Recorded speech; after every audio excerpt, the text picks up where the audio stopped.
Mesures barrières édictées pour éviter la propagation du coronavirus, a-t-on tenu compte de la spécificité des personnes vivant avec un handicap? Non, selon certaines d'entre elles, qui disent avoir du mal à appliquer les mesures de protection contre la maladie. Le leader des personnes vivant avec un handicap face au coronavirus est lancé du manga par deux femmes. Nous les suivons dans ce reportage de Rasmani Zundi et Amandina Lasaka. La vieille Rasmata est handicapée moteur naissance. Pour de longues distances, elle utilise un tricycle pour se déplacer.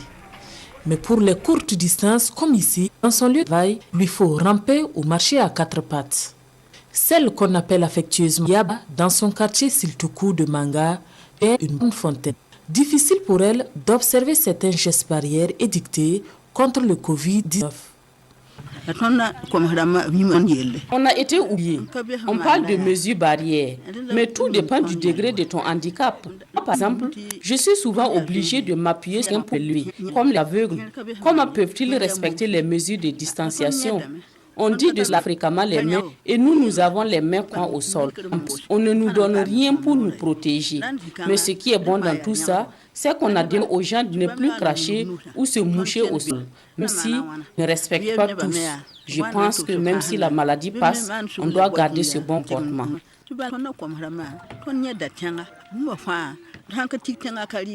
Non loin de là, Laurentine Balima, qui a perdu une jambe, est très inquiète au regard de la propagation de l'infection à coronavirus.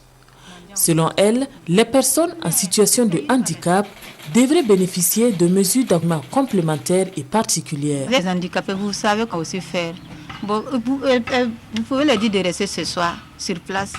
Bon, pour ceux qui se débrouillent pour pouvoir manger, vous savez comment faire pour les aider.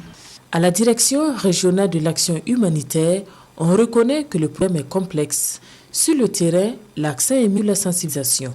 Elle devrait rester à la maison parce qu'elle est obligée de ramper, de toucher les espaces communs et de manipuler des objets qui sont manipulés par tout le monde, alors qu'elle n'est pas apte à observer les règles d'hygiène. Il y a des personnes handicapées qui, sans l'aide de quelqu'un qui ne peut pas se déplacer, ne peut pas se mettre debout.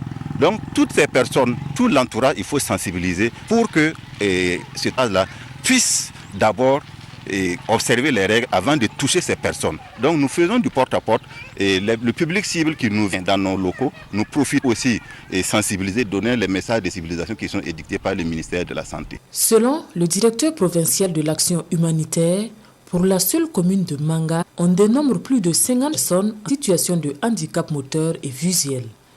En attendant que des mesures spécifiques soient trouvées pour cette frange de la population, la vieille Rasmata vaque à ses occupations pour trouver de quoi survivre tout en observant tant bien que mal les mesures de distanciation sociale et de sécurité sanitaire.